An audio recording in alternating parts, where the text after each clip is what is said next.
Alase Nimi Ire ńkọ́. Ẹ kú dédé àsìkò yẹn yín fans mi nílé lóko jákèjádò. Ẹ jọ̀ọ́ ẹ darapọ̀ mọ́ mi. Please kindly subscribe before I move further. Ẹ ṣe kí ni ẹ darapọ̀ mọ́ mi kẹ́ bá mi máa share videos mi. Thank you and welcome aboard. Kí ni mo wá fún yín lénìí? Kò ṣe gbogbo ìgbà, especially táwọn èèyàn wá kí yín lé àbí ẹ̀yin fúnra ara yín. Kò ṣe gbogbo ìgbà tó yẹ pé omi ọbẹ̀, ata dídín, ata rice, ata ọbẹ̀ kìíní kan lè máa sè. Ẹ gbé lọ sí next level now. Next level tí mo dẹ̀ mú wá fún yín ò ju chicken curry sauce lọ. Ṣó ti yé yín? So kí làwọn èròjà mi fún chicken curry sauce yẹn? Curry òun gangan ni. Ẹ ti gbọ́ chicken curry sauce yẹn. So curry lélẹ̀ báyìí. Thyme díẹ̀, paprika powder níwọ̀nba, adùn ọbẹ̀ rèé, then diced carrot lélẹ̀. Ẹ fọ carrot yín dáadáa kẹ́ wá dice sí any desired shape tẹ́ bá fẹ́. Because mo fi like ọbẹ̀ yín nìyẹn because tẹ́ bá ṣe rí, different shapes lẹ lè fi ṣe àwọn veggies yìí sí bọ̀. Bẹ́ẹ̀ mi ṣe like tèmi ní bọ̀. However, tẹ́ bá dẹ̀ máa dice ẹ má jẹ not too thick and not too thin. Bye, lẹ ṣe fẹ́.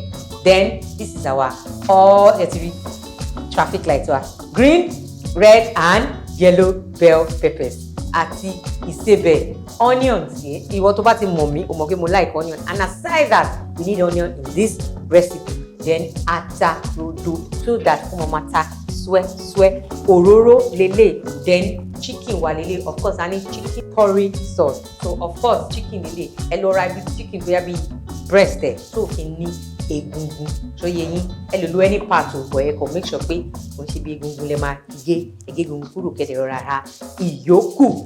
Then nǹkan tá à ń pè ní corn flour lele thickener ni. Tẹ́ bá ti lọ sí local market àbí any mall tó bá wà nearby you, tẹ́ bá ti débẹ̀ ní ẹ fẹ́ ra corn flour, ẹlòmíì máa ń pè ní corn starch or something. So ká má bàa dènà pẹ̀lú, ẹ jẹ́ ká bẹ̀rẹ̀ lóní pẹ̀rẹ̀ o. The first thing I'm going to do is máa dice chicken wa. So tẹ́ bá ti ra chicken yín, ẹ make sure pé ẹ dice ẹ gé kínkínní. So ẹlòmíì dẹ̀ máa ń like kó máa ṣe gidigba síbẹ̀, but èmi máa ń like ẹ because kó máa gbẹ́gbẹ́ láwọn traffic light àti carrot wa ṣó ti yé yín. So wéè máa ń fine nìyẹn. Dice àti pé kí sauce kó lè wọ́ dáadáa tí bá marinate ẹ.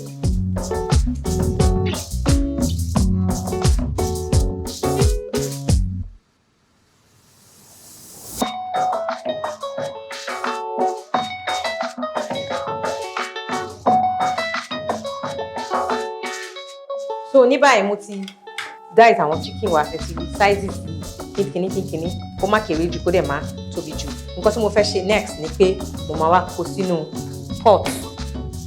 Meanwhile mo ti rọra heat up pan mi there gbóná, so máa kó sínú pot. If you have the luxury time, tẹ́ bá ṣe season ẹ ṣe kí ni ẹ marinate ẹ filẹ̀ fún like 20 to 30 minutes nínú fridge or aside, sure you get. But you can actually do it this way, no, straight up, provided that ẹ jẹ́ kí sauce yín kó wọnú ẹ̀ dáadáa. So mo ti da chicken mi, mo ti rọra dà sí orí iná, màá wá rọra da òróró sí díẹ̀. A kò fẹ́ rọra pan fry ẹ̀ díẹ̀, má jẹ́ kó òróró pọ̀ jù nínú ọbẹ̀ yín yìí o, just little tó máa fi lè dín. Meanwhile, on a very low heat ni because I'm going to marinate it like this. So màá da paprika powder, màá da curry, of course chicken curry sauce ni. So ẹ jẹ́ ká fi curry púpọ̀ pọ̀ chicken yẹn. Ṣó yé wa ló ń yé kébù. Màá wá da adùn ọbẹ̀ seasoning, màá wá da sí báyìí. Ṣó ń yé kébù, màá wá ra fi Isebe díẹ̀, màá ra fi sí. Màá wá bu Alubosa, màá fi lè báyìí. Tẹ́ bá notice pé òróró nìkan mo bu, so juice ara kìíní yẹn ó máa cook and fry. Ẹ máa ra bu ata rodo ní wọ̀nba náà sí. Ṣó ti yé yín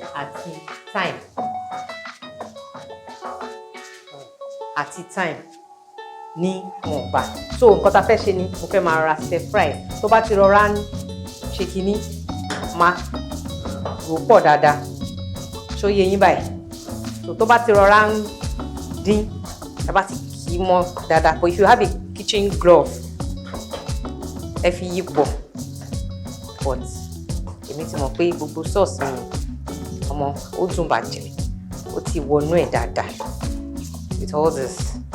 So tó bá jẹ́ pé ẹ ní luxury time like I said gbogbo nǹkan tí mo kó sí iná lẹ́yìn náà máa fi ṣe àlùbọ́sà gbogbo ẹ fi pa òróró díẹ̀ àti curry àti thyme àti any spices of your choice kẹ́ wá fi kẹ́ lọ gbé sínú fridge kẹ́ marinate ẹ̀ fún hours tẹ́ bá fẹ́ dúró dè but if not ẹ lè ṣe báyìí náà on a very low heat so ẹ jẹ́ kó afẹ́jẹ́ kó dín díẹ̀ you know kó cook fried a bit ṣó ti yé yín ẹ má tí ì bomi sí ẹ jẹ́ kó in its own juice kó jáde pẹ̀lú òróró yẹn àwa di àtàn ẹ̀ a bá ti rí pé ó ti ń báwo la fi ṣe ó funfun ni àbí kíní ẹ ti mọ̀ pé ó ti jiná already gbogbo pink ara yẹn á ti lọ pátápátá ṣó ti yé yín so ẹ jẹ́ ká rọra fún ní bóyá bíi 2 to 3 minutes so that a lè ṣe dáadáa. Ó ṣe kí ni ó sẹ̀ǹgẹ̀ mẹ́ǹgẹ̀ you need to try it and enjoy. Mo ń bọ̀ mi ò tí ì dé.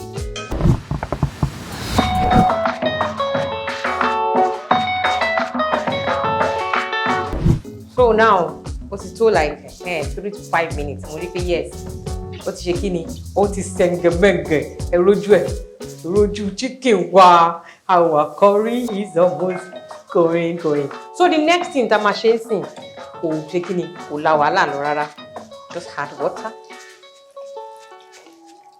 ẹ jẹ́ kí water yẹn ẹ má yẹ kó ṣàn jù ẹ dẹ̀ má yẹ kó thick jù àtilẹ̀ ni ẹ má sọ pé torí pé ẹ ní thickener ń bí báyìí kẹ wá máa ya omi lù ú nù so ẹ ti rí báyìí níwọ̀n bá báyìí ẹ rọra gbé iná yín sí medium like this so now here you taste ó yá ìbàjẹ́ ó balanciaga ó sẹ̀ǹgẹ̀mẹ̀ǹgẹ̀ so now because it's curry sauce we're going to add more curry ẹ má yẹ kó wá over for jù but curry sauce like this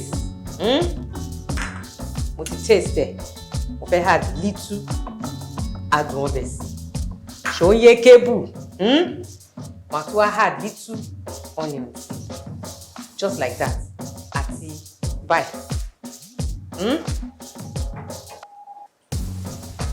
màá wá ṣe kí ni màá wá cover ẹ jẹ́ ká cover fún like just 2 minutes kó hó ṣùkùṣùkùṣùkù dáadáa then our veggies will now enter then our curry sauce is ready.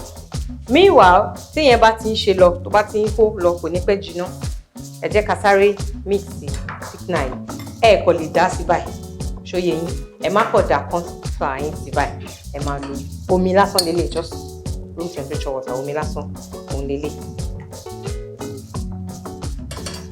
ẹ máa wá mix ẹ máa mix ẹ dáadáa bí pé ẹ fẹ́ pàpẹ̀tẹ̀ nǹkan so that òun náà ò ní dí kókó tó tẹ bá kọ̀ lọ gbé powder yẹn kẹ́ dà síbẹ̀ ó máa jẹ́ kí curry sí kò ní fine ó dẹ̀ máa dí kókó ni so báyìí ni and bear in mind pé thickener yìí tẹ bá dà sí tó bá lù kó ń ṣàn ìmọ̀ tí curry stew soup yín chicken curry sauce yín tó bá jókòó ó máa thick so ẹ má rò pé àtẹ́bá ti dàtà ó máa ṣàn àbí nǹkan tó bá pẹ́ sí tó bá tutù ó máa thick ó máa farajọ but however nǹkan tẹ máa fi múrọ̀ omi yìí òun ni thickener yìí ẹ dẹ̀ tún máa ya omi lù láti lè báyìí so ìwọ̀ntúnwọ̀nsì you need to do some mathematics so òun lélẹ̀ reason tí mo ṣe bu omi sí chicken yẹn sìn kó hó mọ́ra wọn ní pé tó bá tún lè rọ̀ díẹ̀ tó yẹ kí tẹ bá ṣe ń gbé báyìí tẹ fi ń jẹ ráyè báwọn máa you know that kind thing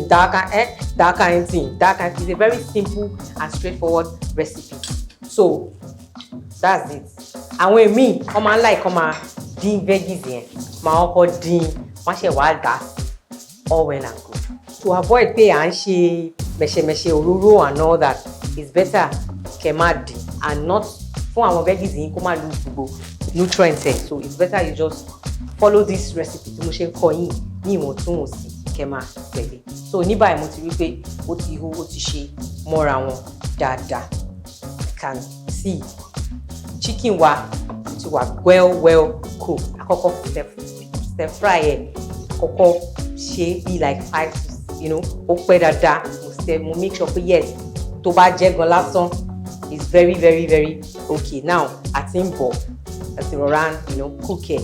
So ẹ jẹ́ kó ó dáadáa, kó cook dáadáa. After that, we'll now pour all of our ingredients inú rẹ̀. So let's see. Now, the next thing to mash it, carrot. I get the carrot one. Go on. If you love your carrot to be very, very, very, very, very soft, a cover again so that I raw. Show you. But carrot mira you really le bẹ́yẹn. Nǹkan tẹ́ bá jẹ carrot mi ó máa le gan mi ó máa rọ̀ so ẹ mọ̀ wọ́n tún wọ́n sì ní kẹ́ wo pé carrot yìí rọ̀ already so ó máa tètè gbọ́ correction. My own kò really le tó bá yẹ pé ó le dáadáa ni màá ti dá sí kí n tó cover ẹ̀ so carrot yẹn sìn ó ti ṣe kí ni ó ti wọnú ẹ̀. Now ẹ jẹ́ ká wá gbé àwọn red traffic light wa. The thing about this meal, you can dice it as you like. It will color it when fine. Traffic light colors man fine. But aside from pé ó máa ń jẹ́ kí oúnjẹ, look appealing. Àwọn náà máa hate tasty oúnjẹ. Then because I love my own chicken soy sauce, kó wà peppery a bit.